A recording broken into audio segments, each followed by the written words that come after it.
میلاد مصطفیٰ صلی اللہ علیہ وسلم پر اعتراض کرتے ہیں انہیں کیا جواب دیا جائے؟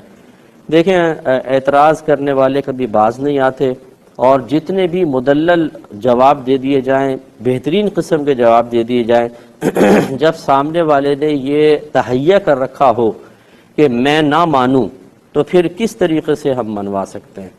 تو آپ کی سے بھی میری گزارش ہے کہ کسی سے بحث کرنے کے بجائے آپ اسے تھوڑے دلائل بتا دیں، اگر وہ قبول کرتا ہے ٹھیک، نہیں مانتا تو ہمارا کام بتانا ہے، منوانا نہیں۔ میلاد مصطفیٰ صلی اللہ علیہ وسلم نبی کریم صلی اللہ علیہ وسلم کی ولادت کی خوشی کے اندر منائی جاتی ہے، اور خوشی کے لیے اللہ تعالیٰ نے خود قرآن میں اجازت دی ہے۔ قل بفضل اللہ وبرحمتہ فبذلک فلیفرحوا، اے حبیبہ فرمائیے کہ انہیں چاہیے کہ اللہ کے فضل اور اس کے رحمت پر خوشی منائیں۔ اور دوسرے مقام پہ وَأَمَّا بِنِعْمَةِ رَبِّكَ فَحَدِّثْ، اور اپنے رب کی نعمت کا خوب چرچا کرو۔ دونوں چیزوں کو اگر آپ ملا لیں تو اللہ کی نعمت جب ملے، اللہ کا فضل، اللہ کی رحمت حاصل ہو، اس پر خوشی منائیں اور اس کا اظہار بھی کریں۔ تحدیث نعمت کا مطلب ہوتا ہے نعمت کا اظہار کرنا، خود قرآن میں اللہ تعالیٰ بیان فرما رہا ہے۔ اب اس کا انداز کیا ہونا چاہیے؟ کیا قرآن نے مقید کیا ہے؟ اللہ تعالیٰ نے اجازت دی ہے کہ خوشی منائیں، اپنی نعمت کا اظہار کریں، لیکن کس طرح کریں مقید نہیں کیا۔ تو اب ہم جیسے چاہیں کریں، بس ناجائز حرام نہیں ہونا چاہیے۔ اس پہ مزید تھوڑا سا میں کلام کروں گا ایک مختصر سے بریک کے بعد۔ آپ کی خدمت میں ذکر کر رہے تھے کہ اللہ تعالیٰ نے اپنے فضل، اپنی رحمت پر خوشی منانے کی اجازت دی ہے، اور نعمت کو عام کرنے، اس کا چرچا کرنے کا حکم ارشاد فرمایا ہے۔ اب اگر ہم ایک عام امتی سے کویسچن کریں کہ بتائیے کہ اللہ تعالیٰ کی عطا کردہ سب سے بڑی نعمت کیا ہے، اس کی نعمت کا سب سے عظیم ظہور کیا ہے، اللہ تعالیٰ کا سب سے بڑا فضل کیا ہے، تو میرے خیال میں اگر ادنا سے بھی سمجھدار ہوگا کہے گا کہ ہمیں نبی کریم صلی اللہ علیہ وسلم کی امت میں اللہ نے پیدا کیا، یہ اس کا سب سے بڑا فضل و کرم ہے۔ پھر مسلمان بنایا، پھر اہل محبت میں سے بنایا، تو گویا کہ نبی کریم صلی اللہ علیہ وسلم کا ہمیں مل جانا بحیثیت نبی کے، ان کا ہمیں ملنا اور ہمارا ان کا امتی ہونا، یہ اتنا بڑا فضل ہے، اتنی بڑی رحمت ہے، اتنی بڑی نعمت ہے کہ میں قسم کھا سکتا ہوں اس پر کہ انشاءاللہ جب آپ بروز قیامت پہنچیں گے تو پھر آپ کو اندازہ ہوگا کہ جس نعمت کی ہم نے اتنی قدر نہیں کی وہ واقعی کتنی بڑی نعمت ہے، اور کس طریقے سے نبی کریم صلی اللہ علیہ وسلم کی نسبت کی برکت سے ہر شخص کو، ہر امتی کو پروٹوکول ملے گا، اس کا ہم اندازہ نہیں کر سکتے۔ رحمت کونین صلی اللہ علیہ وسلم فرماتے ہیں کہ خدا کی قسم جب تک میں جنت میں داخل نہ ہو جاؤں، پچھلے تمام نبیوں پہ جنت حرام ہے، اور جب تک میری ساری امت داخل جنت نہ ہو جائے پچھلی امتوں پہ جنت حرام ہے۔ جو پہلے آئے ہیں وہ بعد میں جائیں گے، اور جو بعد میں آئے ہیں وہ پہلے جنت میں جائیں گے، اور بہت ہی عزت اور احترام کے ساتھ۔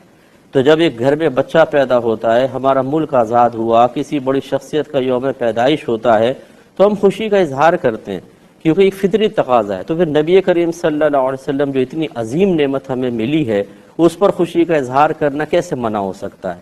میں ایسے لوگ جو 12ویں شریف کے منانے کے قائل نہیں ہیں، اس کو ناجائز کہتے ہیں، میں اتنی گزارش کرتا ہوں کہ چلیں اتنے پہ تو آپ اتفاق کریں گے نا کہ نبی کریم صلی اللہ علیہ وسلم جس تاریخ میں پیدا ہوئے، ہمیں فطری لحاظ سے کم از کم خوشی محسوس ہونی چاہیے، کم از کم خوشی محسوس ہونی چاہیے۔ اپنے دلوں سے سوال کریں کہ کیا آپ کو اس پیدائش پہ کم از کم خوشی محسوس ہوتی ہے کہ اللہ نے اتنی بڑی نعمت اسی تاریخ میں عطا فرمائی تھی؟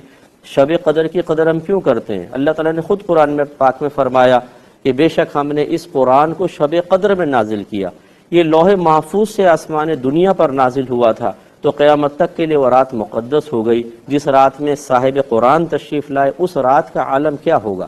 تو اس لیے کم از کم اتنی خوشی تو ہونی چاہیے نا۔ اور جب خوشی ہوتی ہے تو ہم کسی کو مبارکباد بھی دے دیتے ہیں۔ اس کا ثبوت تلاش کرنا کہ جی کسی نے مبارکباد دی تھی، اگر آپ دیکھ لیں تو تاریخ بتائے گی آپ کو، جب نبی کریم صلی اللہ علیہ وسلم پیدا ہوئے ہر فرشتے نے دوسرے فرشتے کو مبارکباد دی، ہر پرندہ درندہ چرندہ ایک دوسرے سے ملتا تھا اور ایک دوسرے کو مبارکباد دیتا تھا۔ تو چلے اس کا بھی ثبوت آپ لے لیں کہ یہ بھی موجود ہے۔ تو کم از کم اگر آپ منانے کے انداز پر متفق نہیں ہیں، اتنے پر تو ہے نا کہ وہ آپ کے نبی ہیں، پیدا ہوئے ہیں، دل میں آپ خوشی محسوس کریں اور کسی کو کہیں کہ یار مبارک ہو، یہ بڑا مبارک دن ہے کہ ہمارے نبی کریم صلی اللہ علیہ وسلم پیدا ہوئے، لیکن اس پیدائش کے موقع پر مطلب افسردگی کا سا اظہار کرنا اور مطلب بالکل کوئی فیلنگز ہی نہ ہو، تو یہ تھوڑا سا غور کرنا چاہیے کہ یہ کیا نبی کریم کی محبت کی علامت ہے یا نہیں ہے۔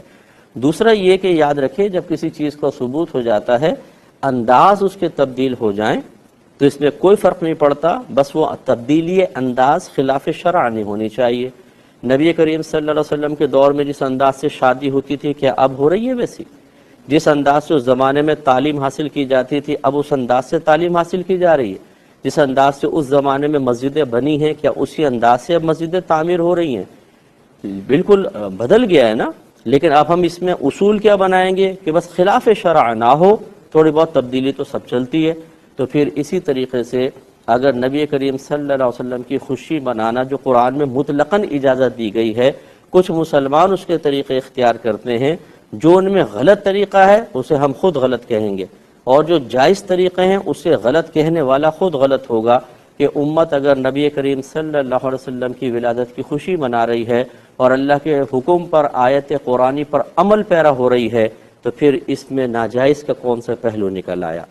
تو اس لیے سمجھنا چاہیے اس کو۔ تو میں آپ سے گزارش کرتا ہوں جس بہن نے کال کی تھی کہ یہ سمجھانا مطلب اس وقت نافع ہوتا ہے جب سامنے والا کسی اور سوچ کے تابع ہو کر مفلوج نہ ہو چکا ہو۔